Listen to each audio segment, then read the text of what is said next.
Hello everyone, I'm going to be reviewing Spider-Man Homecoming. So Spider-Man Homecoming is the second to last movie until No Way Home, of course. We're seeing it next week. Cannot wait. So we're in the Tom Holland universe. I just have 2 more movies. I was going to review the TV Spider-Man movie, but I could not find it, so unfortunately so. Got cut out.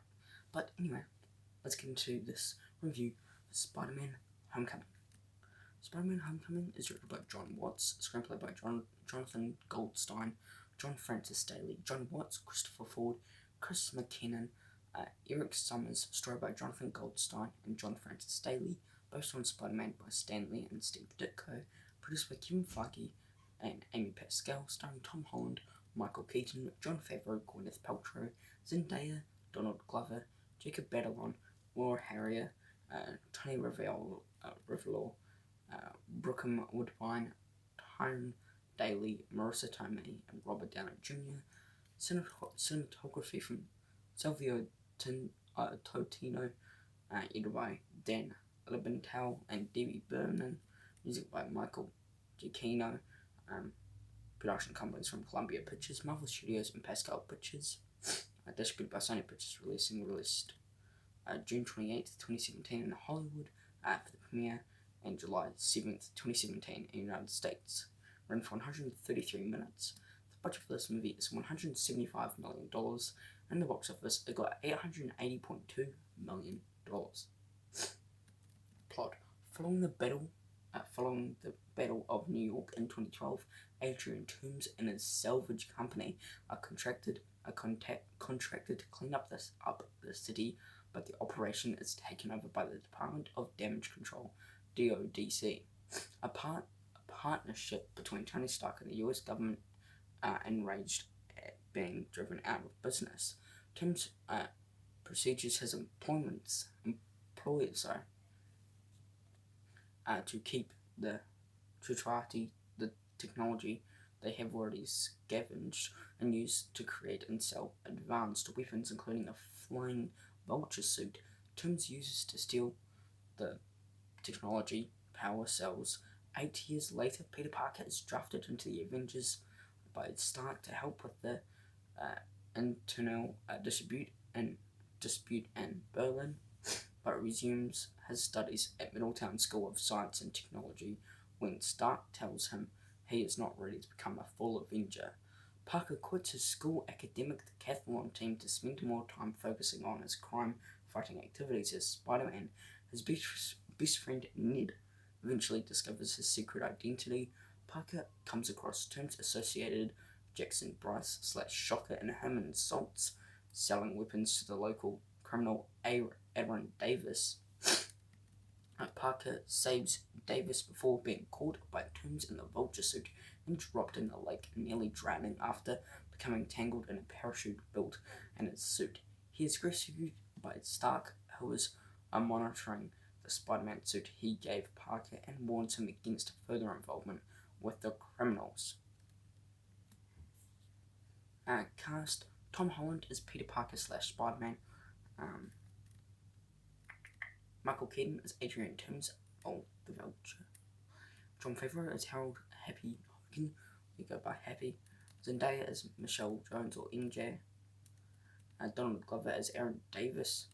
Jacob Batalon as Ned. Lauren Harrier as Liz.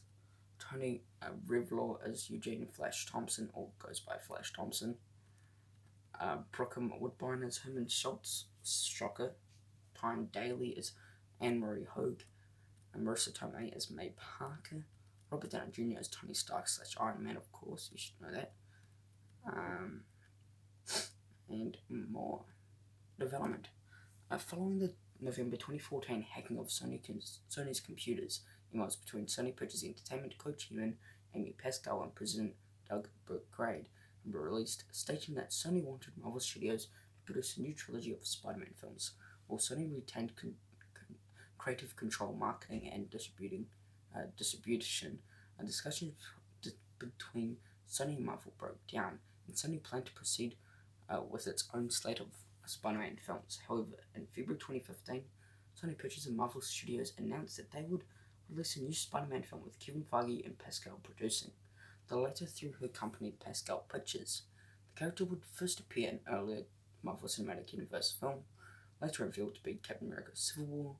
Marvel Studios would explore opportunities to integrate MCU characters to further Spider-Man films, which Sony Pictures would continue to finance, distribute, and have final creative control over. Both studios have the ability to terminate the agreement at any point, and no money with exchange with the deal. However, a small adjustment was made to the 2011 deal that gave Marvel full control of Spider-Man's merchandising rights in exchange for a one-time payment of $175 million to Sony and paying up to their $35 million for each future Spider-Man film, rather than receiving the previous 5% of Marvel Films' revenue. Marvel could now reduce their $35 million payment if the co-produced film grossed more than $750 million. Marvel Studios will still receive 5% of the first dollar gross for the film. Lone Star Funds also co-financed the film with Sony via its LSC Film Corporation deal, covering 25% of the $175 million budget.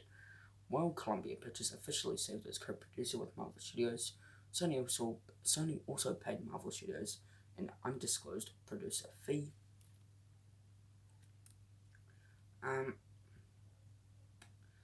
Let's go to where is it?